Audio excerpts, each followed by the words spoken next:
Go ahead, Mark Long. He's on mute. Hey guys, I'm much better there. Hey Urban, you told Peter King that you were leaning toward taking Trevor Lawrence with the #1 pick. Have you made that decision, and is there anything preventing you from announcing it before next week's draft? Are knee deep in the NFL draft process, obviously, and we're going to meet with ownership tomorrow, and Trent and I are working together. But ultimately, that's the owner is going to pull that ticket on that one, and so we're going to have a great meeting tomorrow, and I imagine we'll get closer to a decision. I'm sorry, not tomorrow, Friday, right? Friday. Friday. No, Thursday. Whatever, I'm not sure. We're going to meet with the owner this week. How's that? We'll be there for the draft. Thanks, Mark. We'll go to James Palmer with NFL Network. Trent, I'm curious, or Urban, have you guys been offered anything lately for the #1 spot? Are you fielding those, or are you going to stay put at #1? We fielded a couple of calls, but I think we're going to hold tight. That again, that decision's made organizationally, and our ownership is definitely involved with that as well. And just a follow-up, Urban, so much of we talked about on NFL Network at length yesterday about the George Floyd verdict. I'm curious what your thoughts are with the verdict coming down and everything that it's impacted in the NFL. Well, I think the jury got it right, and that horrific video is going to forever be in all of our minds. Look forward to working with our team and the Jacksonville community and trying to make a positive impact. Thanks, guys. Thanks, James. We'll go to Gene Fournette. Can you hear me? Yeah, Gene, go ahead. Urban, listen, you didn't have any kind of relationship, from what Daryl told me, prior to you really interviewing him for the job, and this is the guy who's going to be, have as much influence on whoever your next quarterback is going to be. I'm just wondering, from your standpoint, how much of an influence is what Daryl did with Russell impact your decision to bring him on as your offensive coordinator? Tremendous impact, especially after my conversation with Russell. The homework that Trent was very involved in this as well. I made a decision that I could have went a lot of directions with offense coordinator, with quarterback coach. I couldn't be more pleased with Schottenheimer and Daryl, that the two of them, first of all, working together, the great experience. And then also Brett Favre, and I talked to all the quarterbacks, Matthew Stafford, that Bevel worked with, and but his ability to get Russell Wilson in the NFL and performing at a high level rather quickly was a big reason why he's here. A follow-up for Trent. In all your background checks and investigations of Trevor Lawrence, could you possibly share with us things that you learned along the way that you didn't know before, that kind of reaffirms that if you do take him, reaffirms your comfort level? Well, the easiest way to answer that is no negatives. All the research we've done, you're always looking for the stars to align when you're looking at prospects, whether that be from a physical, mental, character back, whatever the case may be. And with his situation, like many others in this draft, the stars all align, and that's what you're looking for.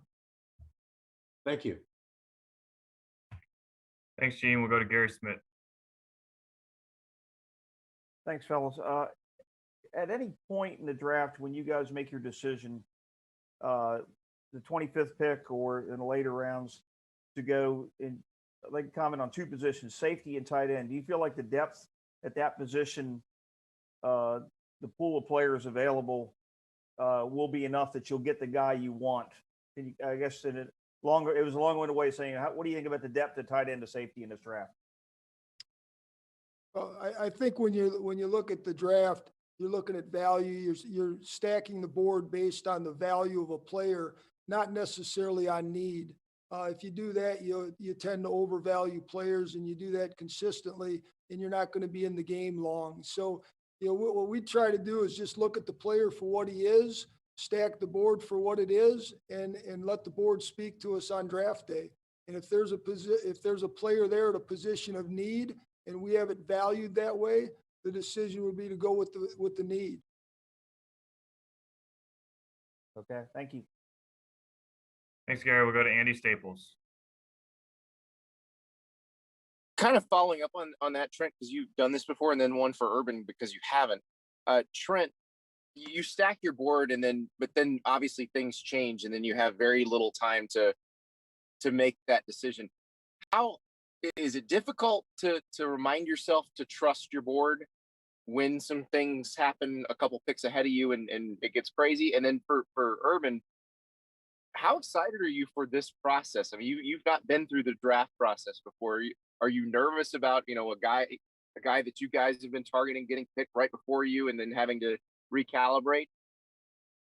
Well, to answer the question, I think when you look at the amount of time we've spent organizationally from a scouting perspective, the personnel staff, the coaching staff, the amount of time we've spent together to build this board, I think it becomes very easy, no different than coaching. On Sundays, it's easy to call plays when the preparation's right.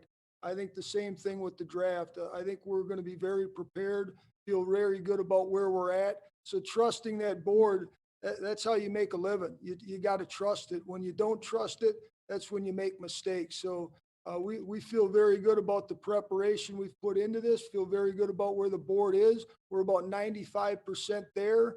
We got about 5% more to get done, but we'll be very trusting of the board come Thursday, Friday, Saturday.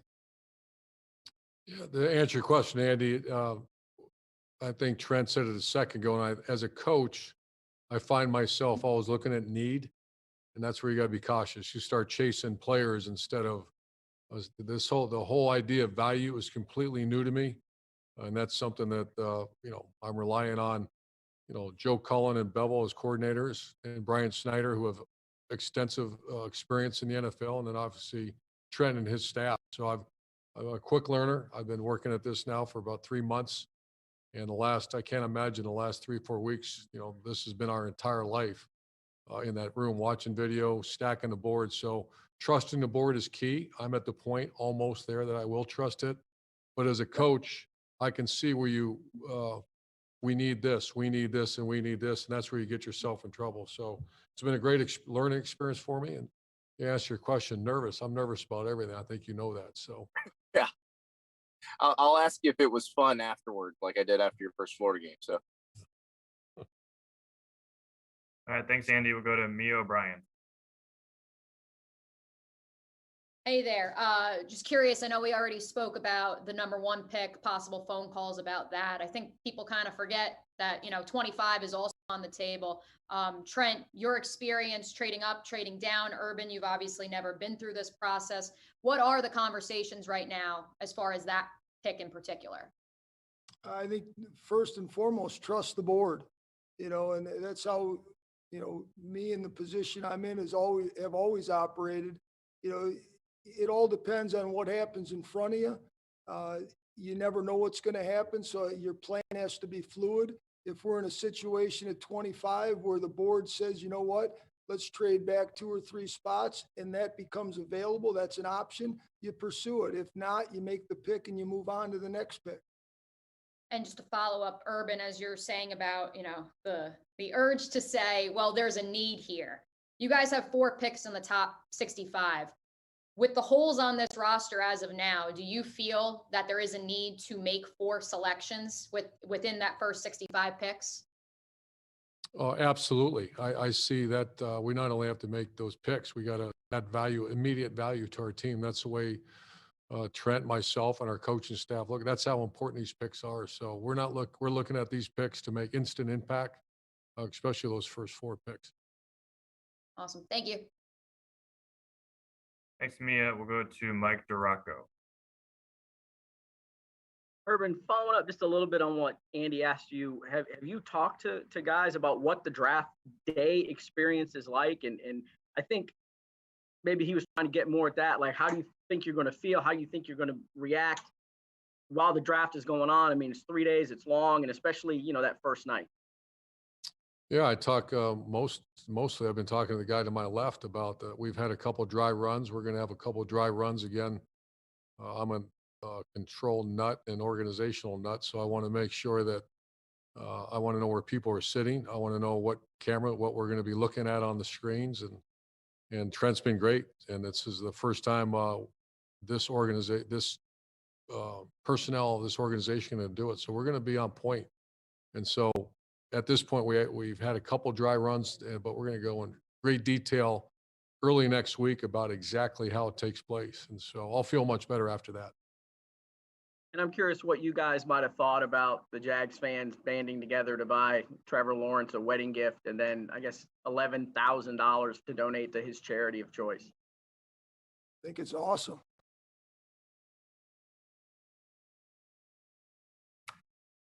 Thank you, D-Rock. Go ahead, John Reed.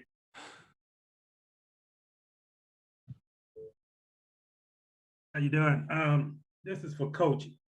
Can you talk a little bit about what did you take away from the Zoom meetings that you had with Trevor Lawrence? How many you had with him? Sure, we've maximized this Zoom opportunity, not just with Trevor, but other quarterbacks as well. Every position, and this is a very unique time, this draft, to be able to, maybe the first time in history, I'm not sure, but where you can't visit with the players, even when you want on a pro day, you could usually go get so much information from not only the player. I remember when I was, at Florida and Ohio State and even Utah, that people would come in and visit, and the amount of intel that you can find, not just from talking to the coach, but the weight coach, the trainers, everybody in the building. And so we're being very creative on how we can find out that information. And I've challenged our staff. I challenged the personnel staff to be creative in how you can find it. Zooms are great, but that only takes you so far as well. So I've had several with Trevor. He's been great. And we've done, the one thing that whatever the Zoom bill is, we have worn it out the last couple weeks. Just a quick follow-up. What's been the biggest drawback for not having in-person? Starting your off-season program virtually, and what drawback has that been? Oh, the obvious. I think coaches get in, all coaches, the majority of coaches I know of, not all of them, you get in it for the player and the relationship with the player. And there's nothing quite like walking in the weight room and hanging out with the player, going to the training room. And we've had a bunch of players here, and we started virtual meetings, I believe it was Monday. And our players have been fantastic. And I've gone into, now it's mostly by position, and I've had the ability actually today to go in and visit with some of them. So it's the world we live in. We're making the most of it. It's not perfect, but you know what? I give our guys a lot of credit because I know it's all voluntary, but it's been, it's not the best because you're not there in person with them, but it's darn close. Thank you. Thanks, John. We'll go to Hayes Carline. Hey, Urban, I'm curious about defensive line. You made a priority to build it up and have it be an elite unit. How does this draft class help accomplish that? What kind of depth do you see along the defensive front in this class? The edge is a little deeper than the interior, but there are some really quality players inside as well. We addressed some of the needs on the defensive line at free agency. That was obviously a high need area for us. We're not done yet, but that's we're actually this afternoon, we're going to finalize. That's one of the final pieces. When Trent said we're finishing the board, that's one of the final pieces we're actually working on. That's how good is your team? How good your D line? That's the first answer. How good is your team? How good is your defensive line? And we have some really solid pieces right now that we even believe will play better as they get a little more mature and we move on and the scheme fits some of our personnel. But that's a great question. And this afternoon, we have to get that answered. It's not completely done yet. Great. Thank you. Thanks, Hayes. We'll go to Cole Pepper. I guess two-part here. Neither one of you can address this. One, are you you go through the mock draft process. Have you done that? Do you have those planned? And if you kind of talk about how you do that, and secondarily, when you're looking at players who opted out this year, how difficult is it to pin down a good grade on those guys, that you haven't seen them play since 2019? Well, I think, as far as the opt-out question, it's difficult. I think this has been a challenging year from that respect, because you got guys that should have played that didn't play. You got conferences that didn't play at all. They didn't have an option to play. So, how do you view that? Do you go back and use the 19 film on guys? Because even the guys that played this year, their season was different. Their preparation was different. So I think you got to use a combination of all the different avenues you can to evaluate these guys, and make the best decision you can. But the opt-out has thrown a wrench into it. It's forced us to dig a little deeper and do so I think the advantage is being able to really dig in and find out as much as you can about these guys and use all of that information. And again, if the stars align, it's easy. If the stars don't align, if 19 and 20 don't align, then you got to make a best guess.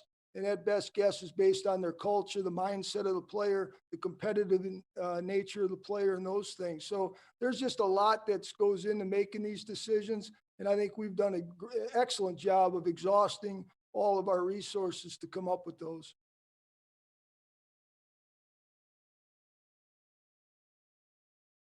Thank you. We'll go to John Shipley, and we have about time for two more after that. Hey, for either Coach or Trent, I know you guys are returning the offensive line, but how much room do you see for competition to still be added, either, whether this year or in the future, just considering this year is considered to be, one of the deeper positions in the draft? I think it's an obvious statement. Competition brings out the best in everyone. And the way I look at our offensive line is there are very talented people. We made a decision to go with the starting five that we had, but you also got a guy named Tyler Shatley. We got some other young players that I know Coach Warhop thinks very highly of. And like I mentioned, defensive line, the next question you ask her, how's your team? How's your offensive line? And I feel like our offensive line can play much better. And I believe we have the coach, and I believe we have some excellent talent that we will play much better. And there's still, our two tackles were young players that are still coming to their own. We have some veterans inside that I feel good about. But to answer your question, if we will try to help bring some competition to the offensive line in the draft, we're planning on doing that. Thanks, John. We'll go to Demetrius Harvey. Hey, Coach, you've made sports medicine or sports science an emphasis within your building, making sure your players are healthy and available. When it comes to the draft, obviously there are guys who are going to have some red flags. Given your philosophy, how do you sort of balance those red flags and the talent they have shown? That's a huge part of it. Now we have our doctors, and we're actually, I think it's this week, Friday, we're going to meet with our doctors and our trainers, and they've done a deep dive through the combine and through just research and data. So every player that comes up, I don't want to give too much away, but I'm sure everybody's doing this, is they're digging. If there's a red flag at all before that number or before that name goes on the board, we're going to cover every area. And so much of this sports performance is, and my Zoom calls are involved with that, is that I've had great players that gone on and they disappeared in the NFL. And a lot of it is because of the sports performance. Either the organization doesn't take it very seriously or the player doesn't. And that's unsustainable in high-level college football or the NFL unless it's very important to you. So that's a question I ask every player. And if it's not important, then we got to gauge, Trent and I and our coaching staff and personnel staff, can we overcome that? Because there's a great chance that this career is not going to end well. If you don't take all the analytics and all the sports science that's available to you, it's a huge part of the Jaguar organization. Thank you. Thanks, Demetrius. We have time for one more, and we'll go to Jordan DeLuego. Urban, you've talked a lot about adding speed on offense and playmaking, big playability. do you plan on continuing to address speed and big playability in the draft upcoming next week? That's every year. You know, that will be a nonstop cycle of speed. Speed wins. We've addressed it with Dorsett, Marvin Jones, Agnew off the top of my head, and we plan to that'll be a cycle of the Jaguars always looking for speed. Big plays were absent in our on offense last year, and we have to get better. And a lot of it's speed. There's a lot more than speed involved in that, but obviously speed is a big piece of that. All right, thanks, Jordan. Thank you, Coach. Thank you, Trent. You're all good to go.